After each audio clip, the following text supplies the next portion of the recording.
Hello students, आज इस video में हम करने जा रहे हैं क्लास 11th हिस्ट्री का पार्ट नंबर 9। पार्ट का नाम है औद्योगिक क्रांति। इसमें हम विस्तार से इसके बारे में पढ़ेंगे। तो पहला पार्ट जो है वो आपके सामने प्रस्तुत है। तो शुरू करते हैं वीडियो को। तो आधुनिकीकरण में योगदान देने के लिए जो महत्वपूर्ण घटनाएं हुई वो घटनाएं दो प्रकार की थी। एक थी औद्योगिक क्रांति और दूसरी थी राजनीतिक क्रांति। तो आधुनिकीकरण में योगदान देने के लिए औद्योगिक क्रांति ने सबसे अधिक योगदान दिया, क्योंकि इसने लोगों के जीवन स्तर को पूरी तरह से बदल दिया था। और जो सामाजिक सोच और शासन व्यवस्था में जो परिवर्तन हुए उनको बदलने वाली राजनीतिक क्रांतियां थी। अमेरिकी क्रांति जो 1776 से 81 के बीच में जॉर्ज वाशिंगटन के द्वारा जो स्वतंत्रता का संग्राम लड़ा गया वो, और फ्रांस में हुई क्रांति जो 1789 से 1794 के बीच में हुई थी। तो इन्होंने उस समय के संसार को पूरी तरह से बदल कर रख दिया। तो सबसे पहले जो आधुनिकीकरण की शुरुआत थी वो ब्रिटेन से हुई थी। ब्रिटेन जो है पहला देश था जहाँ से औद्योगिकीकरण शुरू हुआ। उससे पहले सारे जो धंधे थे वो कुटीर उद्योग धंधे थे, घरों से ही किए जाते थे, छोटे पैमाने पर किए जाते थे। तो 1780 के दशक और 1850 के दशक के बीच में उद्योग और अर्थव्यवस्था का जो रूपांतरण हुआ उसे हम प्रथम औद्योगिक क्रांति कहते हैं।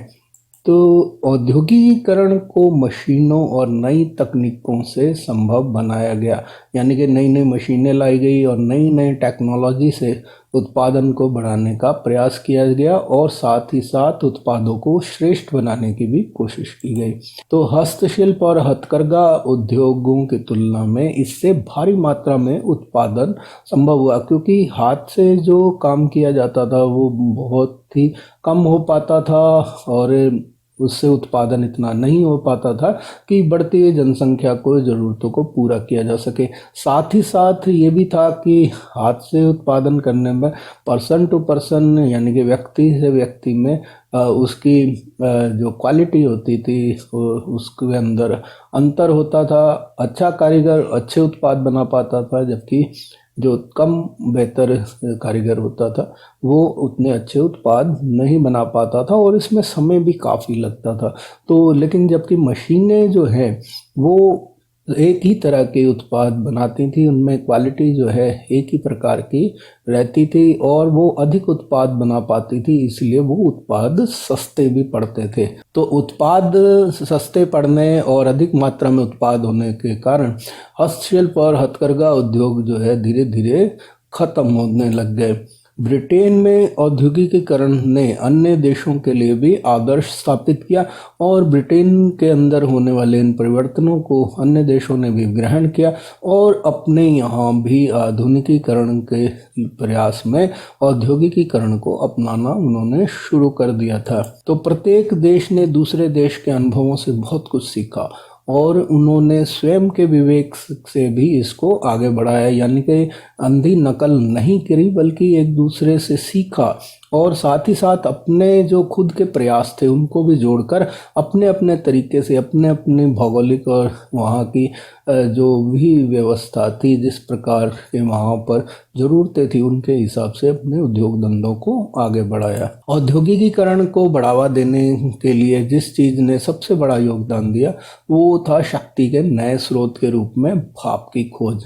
तो इससे जो है दो क्षेत्रों में महान क्रांति हुई, एक थे उद्योग और दूसरे थे परिवहन। तो उद्योगों के अंदर जो है जब भाप का इंजन आया तो उसके द्वारा भारी मशीनों को चलाया जाना संभव हो सका और साथ ही साथ तैयार माल को भेजने के लिए या कच्चे माल को लाने के लिए परिवहन व्यवस्था भी सुदृढ़ होनी चाहिए थी। तो इन्हीं की मदद से पहल जो है पानी के आधुनिक जहाज बनाए गए जिनमें भारी मात्रा में जो है माल को लाया ले जाया जा सकता था। इससे पहले आप जानते हैं कि जो शिप होते थे, जहाज होते थे, वो हवा के भरोसे चलते थे, पतवारों की मदद से चलते थे, जो कि बहुत ही धीमी गति से चलते थे और उनमें भारी सामान जो है या अधिक सामान जो है लाना ले जाना संभव नहीं होता था। लेकिन स्टीम इंजन के आने से जो है उनको जहाज़ों का आकार भी बढ़ गया और उनकी गति भी तेज हो गई। इसके अलावा भाप का इंजन आने से रेलगाड़ी का आविष्कार हुआ और इससे मालगाड़ी और सवारी गाड़ी के रूप में जब रेलगाड़ी चलने लगी तो उन्होंने जो है बहुत ही योगदान दिया एक स्थान से दूसरे स्थान पर माल को ले जाने और सवारियों को एक स्थान से दूसरे स्थान पर ले जाने में। तो इस परिवर्तन को लाने में जो लोग थे उनमें जो सबसे ज़्यादा योगदान दिया वो दिया व्यापारियों ने और साथ ही साथ आविष्कारकर्ताओं ने। तो व्यापारी जो हैं अधिक लाभ के लिए और उद्योगों को बढ़ाने के लिए इसमें इन्वेस्टमेंट करने के लिए यानी कि निवेश करने के लिए तैयार थे। और उस समय में ऐसे ऐसे आविष्कारक हुए जिन्होंने बहुत सारी खोजें की जिससे आधुनिकीकरण को बल मिला। और बहुत से आविष्कारकर्ता तो ऐसे थे जो बिल्कुल भी ट्रेंड नहीं थे लेकिन अपने पुश्तैनी काम धंधों को ही उन्होंने आगे बढ़ाया और उसी में ही नई नई चीज़ों की खोज की। औद्योगिकीकरण के लाभ और हानियों की बात करते हैं तो औद्योगिकीकरण से जो लाभ थे उनमें पहला था कि कम समय में अधिक उत्पादन संभव हो पाया, यानी कि मशीनों के द्वारा जो उत्पादन होता था वो अधिक होता था और उसमें समय भी कम लगता था। दूसरा यह है कि सस्ता माल बनता था क्योंकि जब भारी मात्रा में उत्पादन होगा और उस पर लागत कम आती थी तो माल जो है वो अधिक सस्ता उपलब्ध हो पाता था। जब हाथ से काम करने पर समय अधिक लगता था जिसके कारण जो है सामान जो है काफ़ी महंगा मिलता था। और तीसरा है कि जो उद्योगपति थे उनके अंदर आर्थिक समृद्धि आई और उन्होंने जो है इसी समृद्धि का फ़ायदा उठाकर और आधुनिकीकरण को बढ़ाया। चौथा जो इसका लाभ है वो ये था कि यातायात के साधनों में वृद्धि हुई और परिवहन को बढ़ावा देना उद्योगों की एक आवश्यकता थी, इसीलिए जो है यातायात के साधनों में भारी मात्रा में वृद्धि की गई और नए नए शहरों का भी उदय हुआ और काफ़ी नए शहर जो है बन गए और रोजगार के भी नए अवसर उससे उपलब्ध हुए। तो ये सब जो है आधुनिकीकरण के मुख्य लाभ हैं। लेकिन औद्योगिकीकरण से हानियां भी हुई थी। पहला ये है कि घरेलू और कुटीर उद्योगों का खात्मा हो गया क्योंकि उनके द्वारा उत्पाद जो है वो काफ़ी महंगे पड़ते थे और क्वालिटी में भी वो मशीनों से बने हुए माल की अपेक्षा कमतर होते थे, इसीलिए धीरे धीरे जो है वो ख़त्म होते चले गए। दूसरा ये है कि नए मजदूर वर्ग का उदय हुआ जो शहरों में की तरफ पलायन करके वहाँ पर जो है बहुत ही गंदी परिस्थितियों में, बहुत ही आप ये कह सकते हैं कि अस्वस्थकर परिस्थितियों में और रहना उनको पड़ता था और ये जो है हमेशा अभावों में जीते थे। तो ये नया मजदूर वर्ग जो था ये बन गया और काम और रहन सहन की बदतर परिस्थितियों के कारण उनके स्वास्थ्य और रहन सहन पर काफ़ी बुरा असर पड़ा, समाज में भी काफ़ी परिवर्तन आए। चौथा जो था आर्थिक विषमताएं बढ़ गई। एक तरफ जहां उद्योगपति भारी लाभ उठाते थे वहीं मजदूर वर्ग जो है वो शोषण का शिकार होने लगा और उनको जो है गरीबी में अपना जीवन बिताना पड़ता था। तो ये भारी मात्रा में आर्थिक विषमताएं समाज के अंदर उत्पन्न हो गई। और पांचवा जो है कि वो ये था कि बाल मजदूरी को इससे बढ़ावा मिला। सस्ते मजदूरों की तलाश में छोटे बच्चों को जो है उद्योग धंधों में लगा दिया जाता था, तो इस तरह से बाल मजदूरी में वृद्धि हुई। और प्रदूषण तो जानते ही हैं कि उद्योग धंधे बढ़ेंगे और भाप के इंजन चलते थे तो कोयला भारी मात्रा में जलाया जाता था जिससे प्रदूषण की मात्रा में काफ़ी वृद्धि हुई। सबसे पहले ब्रिटेन ही औद्योगिकीकरण का केंद्र क्यों बना, उसका ये कारण है कि संपूर्ण देश में एक ही कानून व्यवस्था थी। ब्रिटेन के तीनों हिस्सों इंग्लैंड, वेल्स और स्कॉटलैंड पर एक ही सम्राट का एक छत्र राज था और एक ही तरह की कानून व्यवस्था चलती थी जिससे सभी जगह जो है एक रूपता स्थापित हुई और एक ही मुद्रा प्रणाली पूरे देश में चलती थी, यानी कि एक ही करेंसी चलती थी। इससे भी व्यापार को काफ़ी बढ़ावा मिलता है। और एक बाजार व्यवस्था थी, यानी कि एक जगह से दूसरी जगह जाने पर जो है कर नहीं लगाया जाता था। चुंगी वगैरह जो कर लगते हैं, स्थानीय कर वगैरह लगते हैं, वो इससे मुक्त था। और स्थानीय निकायों द्वारा अपने इलाके से गुजरने वाले माल पर कर नहीं लगाया जाता था। इससे परिवहन के लिए जो है दूर दूर तक माल ले जाया जाता था और उनके कीमतों में जो है अनावश्यक वृद्धि नहीं होती थी। वस्तु के बजाय मुद्रा के रूप में वेतन का मिलना भी एक मेन कारण था, जिसने जो है आधुनिकीकरण को बढ़ावा दिया, क्योंकि नगद वेतन के लालच में गांवों से शहरों की तरफ लोगों का पलायन बढ़ गया था। क्योंकि गांव में काम करने पर उनको जो मजदूरी मिलती थी वो वस्तु विनिमय के रूप में मिलती थी और समय पर भी नहीं मिल पाती थी। तो कृषि क्रांति का औद्योगिकीकरण में क्या योगदान है, इसके बारे में हम देखते हैं। तो कृषि क्रांति आने के से पहले आधुनिक जो कृषि कार्य था वो अलाभप्रद माना जाता था और इसमें कोई बड़ा लाभ नहीं माना जाता था। लेकिन जैसे ही कृषि क्रांति हुई तो बड़े जमींदारों ने अपनी संपत्तियों के आसपास के छोटे खेतों को खरीद लिया, क्योंकि उन्हें लग रहा था कि जितनी अधिक भूमि होगी कृषि क्रांति का लाभ उठाकर अब जो है इसको लाभदायक व्यवसाय में बदला जा सकता है। तो उन्होंने आसपास के अपने खेतों के आसपास के जो छोटे किसानों के खेत थे उनको खरीदना शुरू कर दिया।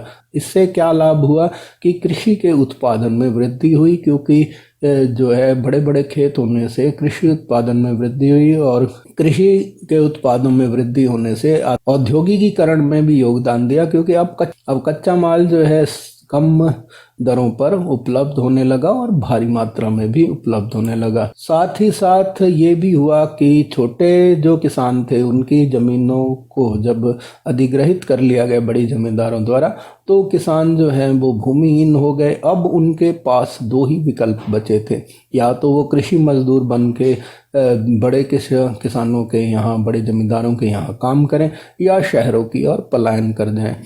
इसके अलावा जो है बड़े जमींदारों ने सार्वजनिक भूमि जो थी, जो गोचर भूमि थी, जहाँ पे चारागाह थे, उन पे भी कब्जे कर लिए। इससे पशुपालकों के लिए घास के मैदानों की कमी हो गई और पशुपालकों को भी नए काम धंधों की तलाश करनी पड़ गई। शहरों की तरफ गांवों के लोगों का जो पलायन है वो लगातार बढ़ने लगा और उस पलायन का परिणाम ये हुआ कि ग्रामीण आबादी के तेजी से शहरों की तरफ पलायन से शहरों के आकार में तेजी से वृद्धि होने लगी और 1750 से 1800 के बीच में यूरोप के 19 शहरों की आबादी जो है इसी पलायन की वजह से, जो गांव से शहर की तरफ माइग्रेशन हुआ, पलायन हुआ, उससे आबादी जो है वो दुगनी हो गई थी। यानी कि 50 वर्षों में ही 19 शहरों की आबादी डबल हो गई। इनमें से 11 शहर जो हैं वो ब्रिटेन में ही थे। तो इससे आप देख सकते हैं कि 19 में से 11 शहर ब्रिटेन में ही थे, क्योंकि वहाँ औद्योगिकीकरण तेजी से हुआ, इसीलिए जो है ज़्यादातर शहरों की जो आबादी दुगनी हुई वो ब्रिटेन के शहर थे। और लंदन जो है इनमें सबसे बड़ा शहर था। लंदन देश के सभी बाजारों का केंद्र भी था, बाकी के बड़े शहर भी इसके आसपास ही स्थित थे। तो लंदन ने संपूर्ण विश्व में एक महत्वपूर्ण स्थान प्राप्त कर लिया था और 18वीं सदी तक आते आते भूमंडलीय व्यापार का केंद्र इटली और फ्रांस के भूमध्य सागरीय पत्तनों से हटकर इंग्लैंड और ब्रिटेन के अटलांटिक पत्तनों पर आ गया था। यानी कि जैसा कि आप जानते हैं कि रोमन साम्राज्य के समय में जो भूमध्य सागर, जो मेडिटेरियन सी था, व्यापार का केंद्र जो है यही हुआ करता था। और लेकिन जैसे औद्योगिक क्रांति हुई, ये मेडिटेरियन सी के भूमध्य सागर में जो बंदरगाह थे, व्यापार का केंद्र यहाँ से हटकर जो ये इटली और फ्रांस वगैरह के भूमध्य सागरीय तटों से हटकर इंग्लैंड के, यूनाइटेड किंगडम के केंद्रों में आ गया था, क्योंकि अब औद्योगिकीकरण के कारण व्यापार जो है यहाँ से होने लगा। कच्चा माल भी यहाँ मंगाया जाता था दूसरे देशों से और तैयार माल को बाहर भेजा जाता था। इसके अलावा अंतर्राष्ट्रीय व्यापार के लिए ऋण का केंद्र जो है वो एम्स्टर्डम से हटकर जो है वो लंदन बन गया था। अब जो है व्यापार के लिए जो आप देख रहे हैं, जो पहले व्यापार के मार्ग ये भूमध्य सागरीय होते थे, अब वो केंद्र जो है यहाँ से खिसक कर लंदन में आ गया था और यहीं से जो है व्यापारिक ऋण जो है अधिक मात्रा में मिलने लग गए थे, जबकि पहले एम्स्टर्डम से जो है ये ऋण ज़्यादा लिए जाते थे। इंग्लैंड, अफ्रीका और एशिया के बीच में जो त्रिकोणीय व्यापार का केंद्र था, एशिया, अफ्रीका और यूरोप के बीच में लंदन जो है इनका केंद्र बन गया था। तो परिवहन के मुख्य साधनों के रूप में नहरों, नदियों और समुद्री जल मार्गों का प्रयोग किया जाता था। जैसा कि आप देख रहे हैं कि ये ब्रिटेन का जो नक्शा दिखाया गया है, तो यहाँ पर ये समुद्र चारों तरफ समुद्र से घिरा हुआ है ही, और इसके अलावा नदियों और नहरों का इसमें जाल बिछा हुआ है। कोई भी स्थान ऐसा नहीं था जो यहाँ पर 15 किलोमीटर से नहरों या नदियों से दूर रहा हो। तो इससे जलमार्गों से व्यापार का ये लाभ होता था कि ये समय बचाने वाला था और साथ ही साथ सस्ता भी पड़ता था। उस समय ब्रिटेन के अंदर 1724 में 1160 मील लंबा जलमार्ग था और नावों के द्वारा इतना परिवहन होता था कि सन 1800 तक आते आते नाविकों की संख्या जो है वो 1 लाख तक पहुंच गई। औद्योगिकीकरण को बढ़ावा देने में बैंकों का भी काफ़ी योगदान है। देश की वित्तीय प्रणाली का केंद्र बैंक ऑफ इंग्लैंड 1694 में स्थापित किया गया था। तो 1784 तक इंग्लैंड में 100 से अधिक प्रांतीय बैंक हो गए थे, जो कि अगले 10 सालों में बढ़ के इनकी संख्या 100 से बढ़कर 300 हो गई थी, यानी कि तिगुनी हो गई थी। 1820 के दशक तक प्रांतों में बैंकों की संख्या 600 से भी अधिक हो गई और अकेले लंदन में ही 100 से अधिक बैंक बन गए थे। तो बड़े बड़े औद्योगिक उद्यम स्थापित करने और चलाने के लिए आवश्यक वित्तीय संसाधन इन्हीं बैंकों से जुटाए जाते थे। आधुनिकीकरण का मुख्य कारण अब हम एक बार फिर से रिव्यू करते हैं। पहला ये था कि गांवों से पलायन की वजह से सस्ते मजदूर उपलब्ध हो जाते थे। दूसरा ये है कि नए और सस्ते परिवहन के साधनों की खोज हो गई थी, जैसे रेल मार्ग, जल मार्ग द्वारा। तो इससे परिवहन का फायदा उनको मिला। सामान को एक जगह से दूसरी जगह लाना ले जाना सस्ता पड़ गया और आसानी से समय को बचाने वाला भी हो गया था। और बड़े बड़े उद्योग लगाने के लिए बैंकों द्वारा ऋण राशि भी उपलब्ध हो जाती थी। तो इस वजह से ब्रिटेन जो है वो औद्योगिकीकरण का केंद्र बन गया था। औद्योगिकीकरण को बढ़ाने के लिए आविष्कारों ने भी बहुत योगदान दिया। 18वीं शताब्दी में 26,000 से जो है अधिक आविष्कार हुए थे और इनमें आधे से अधिक आविष्कार तो 1782 से 1800 के मध्य, यानी कि 18 साल में ही लग 13,000 से अधिक आविष्कार हो गए थे।